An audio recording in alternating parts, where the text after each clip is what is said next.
Assalamualaikum warahmatullahi wabarakatuh. Bismillahirrahmanirrahim. Alhamdulillahirabbil alamin wa bihi nasta'in ala umuri dunya waddin. Wassalatu wassalamu ala asrafil anbiya'i wal mursalin sayyidina wa maulana Muhammad. Amma ba'du.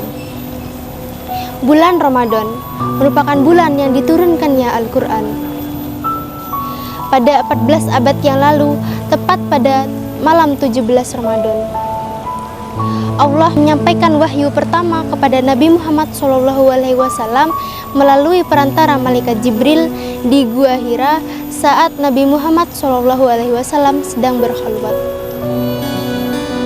Ayat yang pertama kali turun ialah surah Al-Alaq ayat 1-5, yang mana memerintahkan umat manusia, memerintahkan umat Islam untuk senantiasa membaca, untuk senantiasa menulis, dan senantiasa untuk belajar.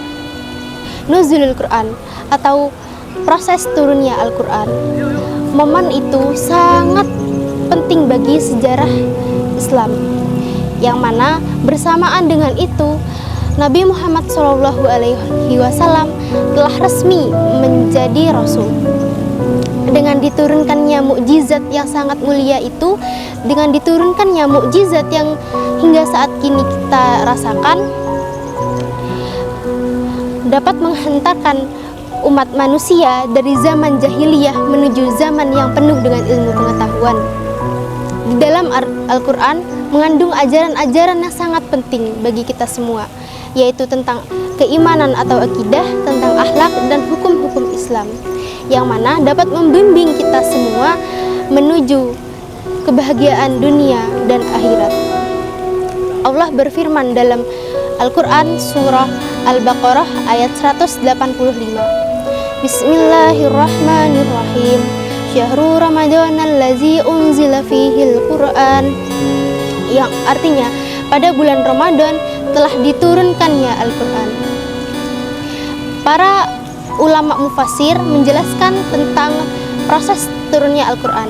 Pendapat pertama mengatakan bahwa Al-Quran diturunkan dari Allah Subhanahu wa Ta'ala menuju Baitul Izzah atau Lauhul Mahfuz, yang kemudian ke Rasulullah SAW selama kurang lebih 23 tahun dan disampaikan secara berangsur-angsur.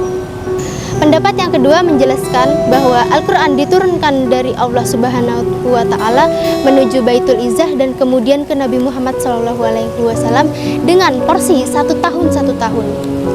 Apabila ada suatu kejadian, maka di sanalah turunnya wahyu Al-Quran dengan periode 23 tahun secara berangsur-angsur. Pendapat yang ketiga mengatakan bahwa Al-Quran diturunkan dari Allah Subhanahu wa Ta'ala, kemudian ke Lauhil Mahfuz, yang kemudian ke Baitul Izzah, yang kemudian turun lagi ke Nabi Muhammad SAW dengan periode 23 tahun dan diturunkan secara berangsur-angsur. Dengan demikian, bulan Ramadan ini, yaitu bulan Al-Quran, hendaklah kita memperbanyak lagi untuk membaca Al-Quran, memahami isinya, meresapi dan menghayati isi yang ada di dalam ayat-ayat Al-Quran. Setelah kita memahami, setelah kita menghayati, dan setelah kita meresapi makna-makna yang terkandung dalam surah yang terdapat pada Al-Quran, hendaklah kita mengamalkannya di kehidupan sehari-hari. Demikianlah yang dapat saya sampaikan pada kesempatan Tan Kultum kali ini. Apabila ada kesalahan, mohon maaf sebesar-besarnya. Wabillahi taufiq wal hidayah. Wassalamualaikum warahmatullahi wabarakatuh.